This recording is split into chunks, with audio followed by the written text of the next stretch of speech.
வணக்கம். நான் உங்கள் அம்மா சமையல் மீனாட்சி. இப்போ நம்ம காளான் குருமா எப்படி பண்ணுறதுன்னு பார்க்கலாம்.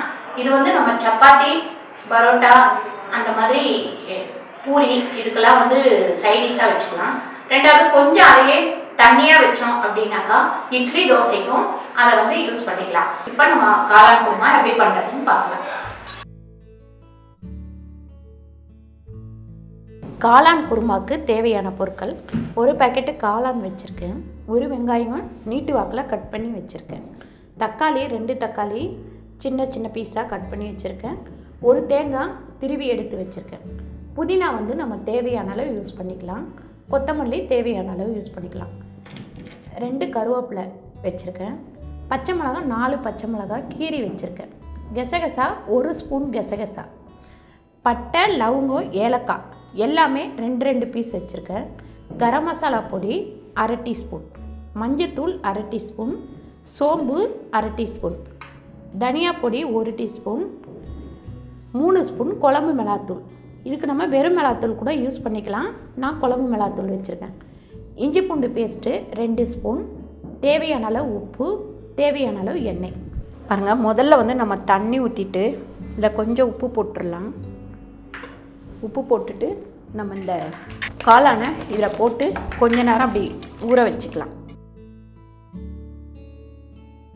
நல்லா தேய்ச்சி நம்ம ஊற வச்சுருவோம். ஃபஸ்ட்டு எப்போவுமே காளான் வாங்கினீங்கன்னா கொஞ்சம் நல்லா கழுவணும். கொஞ்சம் உப்பு போட்டு ஃபஸ்ட்டு நல்ல தண்ணியில் கொஞ்சம் ஒரு 10 நிமிஷம் ஊற வச்சுட்டு அதுக்கப்புறம் மறுபடியும் நல்ல தண்ணியில் கழுவிக்கணும். கசகசாவை போட்டு ஒரு சுற்றிக்கலாம் மிக்சியில். பாருங்கள், இந்த மாதிரி சுற்றினதுக்கப்புறம் இதில் தேங்காவை போட்டு 2த்தையும் ஒன்றாவே அரைச்சி எடுத்துக்கலாம். இப்போ நம்ம ஒரு 3 ஸ்பூன் அளவுக்கு எண்ணெய் போட்டுக்கலாம். இந்த பட்டை, லவங்கம், ஏலக்காய் இது 3 மட்டும்தான் போடுறேன். ஏன்னு கேட்டிங்கன்னா இந்த மசாலாவில் வந்து கரம் மசாலாவில் நான் எல்லாமே சேர்த்து அரைச்சிருக்கேன். இப்போ இந்த சோம்பு போட்டுக்கலாம். இப்போ இந்த வெங்காயம் போட்டு நல்லா வதக்கிக்கலாம். இப்போ இஞ்சி பூண்டு பேஸ்ட்டு போட்டுக்கலாம். அந்த கரம் மசாலா பொடியை போட்டு அதோடவே வதக்கிடுவோம். அதனால் இப்போ பச்சை மிளகாய் போட்டுக்கலாம். ஒவ்வொன்றும் போட்டதுக்கப்புறம் நம்ம கொஞ்சம் கிண்டிட்டு அதுக்கப்புறமா நீங்கள் அடுத்ததை போடுங்க. இப்போ நம்ம இந்த தக்காளி போட்டுக்கலாம். இப்போ நம்ம இந்த மஞ்சத்தூள் போட்டுருவோம். அடுத்து தனியாத்தூள், இப்போ குழம்பு மிளகாத்தூள், இப்போ உப்பு சேர்த்துக்கலாம். நம்ம குழம்புக்கு எவ்வளோ, இந்த குருமாக்கு எவ்வளோ உப்பு வேணுமோ அந்த அளவு. இப்போ நான் சின்ன ஸ்பூனில் 2 ஸ்பூன் போட்டிருக்கேன். இப்போ இந்த புதினா போட்டு நம்ம வதக்கிக்கலாம். அடுப்பை சிம்மில் வச்சுட்டு இந்த மாதிரி நல்லா கொஞ்சம் மசாலா வாசனை போட்டோம். முதல்ல உப்பு தண்ணியில் போட்டிருந்தேன். அந்த தண்ணியை ஊற்றிட்டு அடுத்து வேறு தண்ணி ஊற்றி இப்போ போட்டு வச்சுருக்கேன். சமைக்கும் போது ஸ்ட்ரெயிட்டாக இதை கட் பண்ணி போட்டால் போதும் காளானை. அப்போ தான் நமக்கு வந்து இந்த காளானோட அந்த கலர் மாறாமல் அப்படியே இருக்கும்.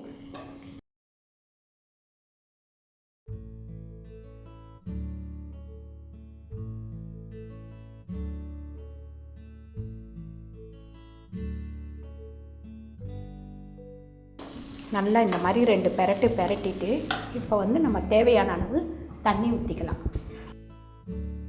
இப்போ 2 டம்ளர் தண்ணி விட்டுருக்கேன். அதுக்கப்புறம் நம்ம தேங்காய் அரைச்சி கொஞ்சம் விட போகிறோம்.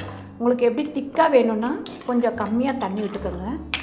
தண்ணியாக வேணும்னு ஒரு சிலர் குருமானா கொஞ்சம் தண்ணியாக இருக்கணும் அப்படின்னு யோசிப்பாங்க. ஒரு சிலர் ரொம்ப நல்லா திக்காக இருந்தால் தான் நல்லாயிருக்கும் அப்படின்னு யோசிப்பாங்க. நம்ம தண்ணி வந்து நம்ம சௌகரியம் தான், அதுக்கேற்ற மாதிரி நம்ம ஊற்றிக்கலாம். இப்போ இதை மூடி வச்சிடலாம். நல்லா கொதிக்கட்டும். ஒரு 10 நிமிஷம் வந்து இது நல்லா கொதிச்சுட்டே இருக்கட்டும். பாருங்கள், தேங்காய் வந்து இந்த அளவுக்கு நைஸாக அரைச்சி எடுத்துக்கோங்க.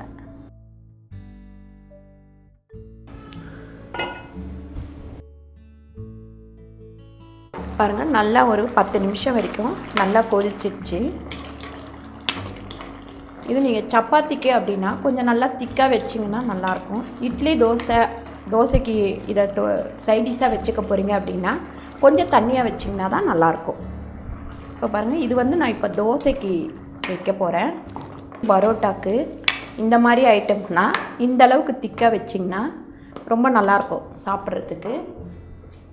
இப்போ நான் தோசைக்கும் இட்லிக்கும் இதை சைடிஷாக வைக்கிற தொட்டு இதை கொஞ்சம் தண்ணி விட்டு கொஞ்சம் தண்ணியாக வச்சுக்கணும். அங்கே எப்பவுமே தேங்காய் ஊற்றுனதுக்கப்புறம் ரொம்ப நேரம் கொதிக்க வேணாம். ரொம்ப நேரம் கொதிச்சுன்னா அந்த தேங்காயில் உள்ள மணம் போயிடும். ரெண்டாவது அதில் உள்ள எண்ணெய் தெளிஞ்சுது பிரிஞ்சு வந்ததுன்னா அந்த குழம்போட டேஸ்ட் மாறிடும். அதனால் சும்மா ஒரு கொதி வரும்போது நம்ம ஆஃப் பண்ணிடலாம். பாருங்கள், இந்த மாதிரி கொதிக்கும் போது கொஞ்சம் கருவேப்பிலை போட்டுருங்க மேலே. நம்ம இதை தாளிக்கும் போது கருவேப்பிலை போடோம்னா இந்த பச்சை கருவேப்பிலையோட வாசனை நல்லாயிருக்கும். கொஞ்சம் கொத்தமல்லி போட்டுட்டு ஆஃப் பண்ணிவிட்டு ஒரு 2 நிமிஷம் மூடி வச்சிடலாம். பாருங்கள், மூடி நம்ம கொத்தமல்லி அந்த கருவேப்பிலை போட்டதுக்கப்புறம் கொஞ்சம் நேரம் மூடி வச்சோம்னா அந்த கருவேப்பிலையோட வாசனையும் அந்த கொத்தமல்லியோட வாசனையும் நல்லா குழம்புல சேர்ந்து சூப்பரான ஒரு வாசனை வரும். பாருங்கள், சூப்பரான ஒரு காளான் குருமா ரெடி ஆயிடுச்சு. அதுக்கு நான் தோசை செஞ்சு வச்சுருக்கேன். நீங்கள் தோசை, சப்பாத்தி, இட்லி இந்த மாதிரி எது செஞ்சாலுமே அதுக்கு இந்த காளான் குருமாவை ட்ரை பண்ணி பாருங்கள். இதே மாதிரி நீங்களும் வீட்டில் ட்ரை பண்ணி பாருங்கள். இந்த வீடியோ உங்களுக்கு பிடிச்சிருந்தா லைக் பண்ணுங்க, ஷேர் பண்ணுங்க, சப்ஸ்கிரைப் பண்ணுங்க, ஃபேஸ்புக்கில் ஷேர் பண்ணுங்க, மறக்காம கமெண்ட் பண்ணுங்க. நன்றி, வணக்கம்.